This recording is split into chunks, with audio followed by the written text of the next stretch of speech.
গ্রামের শীতের সকাল মানেই এক অন্যরকম শান্তি, যেন চারপাশে একটা নরম ধূসর চাদর দিয়ে বিছানো।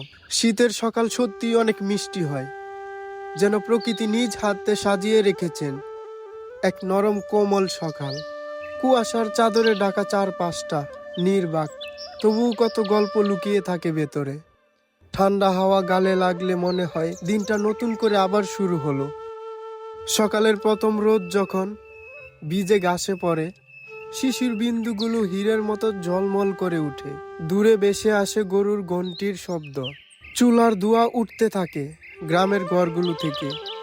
একটা অদ্ভুত উষ্ণতা ছড়িয়ে পড়ে মনে। শীতের সকাল শুধু ঠান্ডা নয়, এটা মিষ্টি, নরম আর মন ছুঁয়ে যাওয়ার মতো শান্ত। এই সকাল যেন বলে, ধীরে চলো, জীবনটাকে একটু আলতো করে অনুভব করো। গ্রামের শীতের সকাল মানেই মিষ্টি হাওয়া, যেটা গায়ে লাগলে নিজের অজান্তেই মন ভালো হয়ে যাওয়া।